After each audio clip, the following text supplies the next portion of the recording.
So, what's your name and what do you do?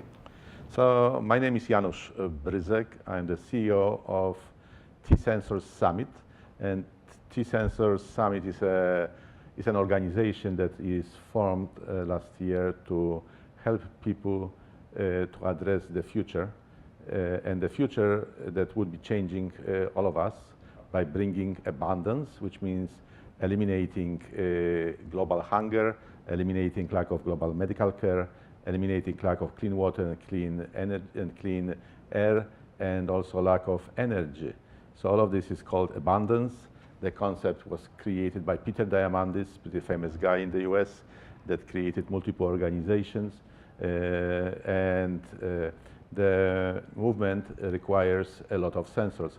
He's foreseeing that abundance will happen in just 20 years from now, one generation. It will be enabled by 8 technologies. Sensors are one of them, which are producing goods and services faster than the global demand for them. So we will have interception in the future between supply and demand, thus creating abundance. So what motivated you to start the Trillion Sensor Initiative then? So Peter forecasts the need for 45 trillion sensors in the next 20 years. 45 trillion sensors necessary to make all of this happening. And when I look at the market in consumer space for sensors grew from 10 million units in 2007, when iPhone was introduced, to 10 billion units this year. It's a 1,000-fold growth in just 6 years. So we already have tremendous growth behind us, and we need to grow it by another 1,000 times over the next 20 years or so to meet that. 1,000 times to meet the requirements of abundance. And when I looked back at the speed with which sensors were coming to high volume market, it was an average of 30 years from prototypes at the labs to high volume production, 30 years. So if abundance was going to come in 20, I needed to do something with sensors to accelerate development of these sensors so we can meet the requirements of abundance.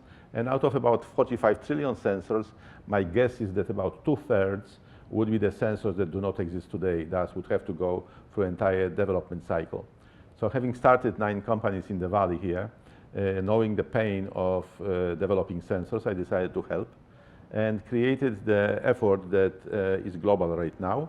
The first step of the effort is to invite visionaries to tell us what sensor-based applications are likely to come in very high volume to impact the global economy. The second part is creating working groups that are recommending technologies for these sensors. And the third part would be development of the supply chain, encouraging universities to switch curriculum in the direction of what will be needed in the future to bring abundance faster. Startups to focus on bringing these technologies to market. Big corporations to create maybe joint partnerships like cooperating competition that could develop standard processes for manufacturing of these sensors to accelerate the progress. Funding from the governments focus on these directions and so on. So this is a very exciting movement. I so far did conferences at Berkeley, Stanford, twice in Japan. We are doing in September in Germany, in Munich, in November in the US, in San Diego, in December again in Tokyo, and we are talking about next year doing these conferences in Abu Dhabi in China. And all of this is focusing on accepting the ideas from visionaries that can stimulate accelerated development. When you're looking back, a major part of this 30 years of going from prototype labs to the production is lack of market demand. So we are wasting 10 years before the technology starts to move in any kind of reasonable application. So by providing people upfront the target, it's a major acceleration of entire cycle. And so that's one of the main purposes of the initiative. That is correct. So we are getting excitement from all over the world, and when we are looking at how this can happen and who can fund it and so on, we are looking at support from several major global economic tides. The first one that I mentioned earlier, mobile market that moved 10 million sensors a year to 10 billion sensors a year in just 6 years, is amazing. We have the next global tide emerging, which is wearables. Wearables are on the order of 20 million this year, moving to close to 200 million units by 2020 or more. And we have e-health, electronic health or mobile health or digital health, multiple expressions of the same things, where a large number of sensors monitoring our health is going to, first of all, empower us to monitor our own health, will enable major cost reduction, and will enable also a major quality improvement of the health. For example, 45% of diagnosis by doctors is wrong, 55% is not optimum. So using supercomputers with built-in artificial intelligence based on data from the sensors about us and based on all the knowledge in the world about medical health, like IBM is feeding 3 billion pages to this supercomputer, Watson, to know everything is to be known about medical field. No doctor can absorb that much of information. So we are moving in the direction of getting a fantastic diagnosis and early warnings from all these sensors. So this is huge tide absorbing large number of sensors and bringing abundance in health to everybody. And another kind of big tide is Internet of Things.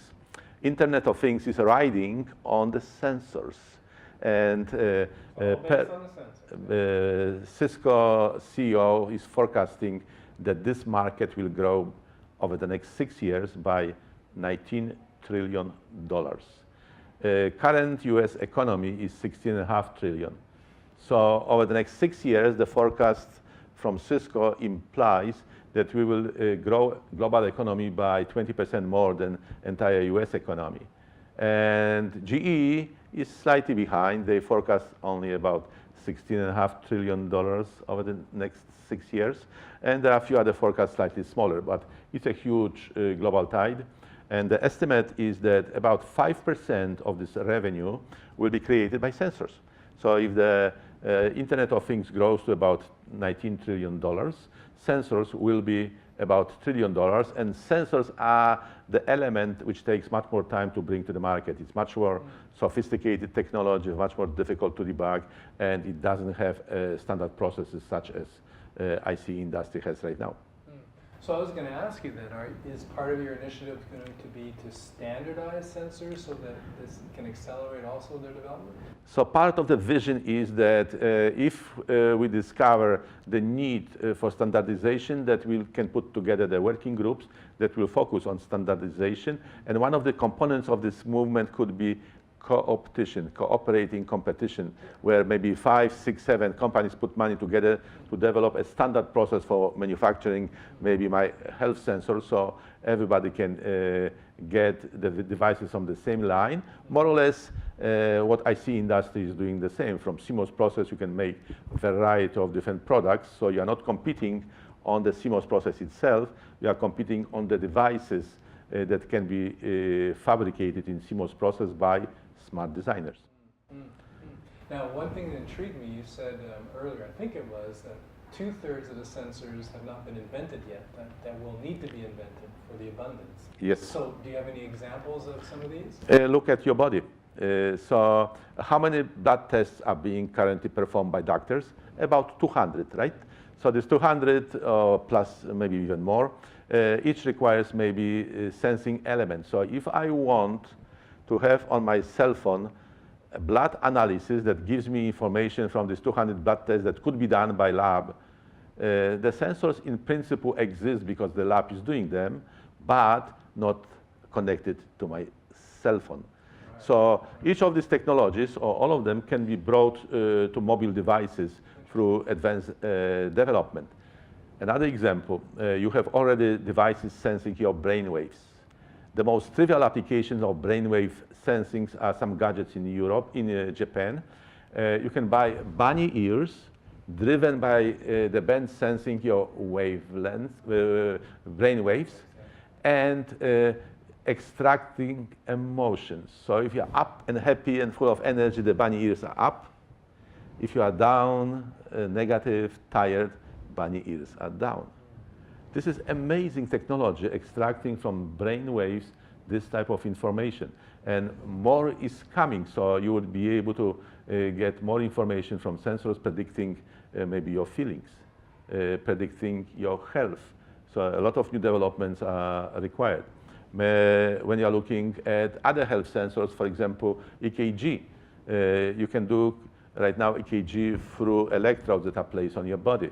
What about if you can do EKG from the sensor in your pocket, continuously, non-invasively, right?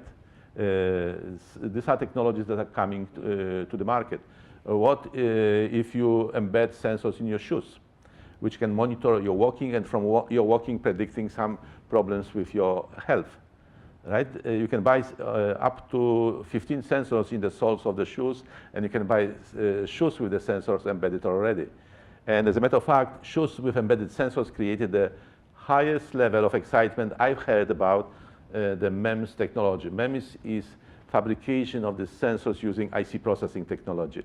So Nike introduced LeBron shoe some time ago, I think in the fall of last year, which could measure how high you jump using sensors. So I think I was told that in Chicago, this was a limited production, only 50,000 pairs per year. So in Chicago, in the line for the shoes, and each store was going to get only a few shoes, one guy used knife to stab the guy ahead of him to get him out of the line, and mother left two small kids in the car in the parking lot waiting in line for the shoes. So from my perspective, this was the highest level of excitement that MEMS technology generated. Yeah, okay. All right, last question. I'm developing a sensor. I know I have to. What's your advice to sensor developers today? Attend probably one of our meetings, because you will get the vision of the future, what is needed in the future. And also we are getting presentations from multiple research organizations that are outlining the foundation, what they have already developed. Next, the sensors have to be connected. So you need to look at what connectivity platforms are emerging. So Samsung introduced SAMI, S-A-M-I, one of the platforms where you can output your data and you can grab the data to develop algorithms from many manufacturers, the data from many manufacturers. And the next is connectivity. Connectivity requires some kind of power. So powering sensors right now is a major problem. You still have batteries.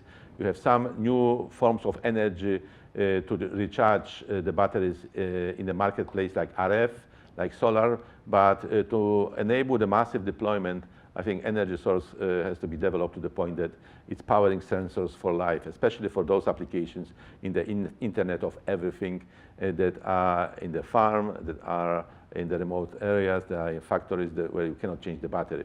Interesting. Well, listen, I'm sure a lot of our viewers are interested to learn more. Where should they go to find out more information on this? So we have a website, www.tsensors.org, T for trillion, tsensors.org.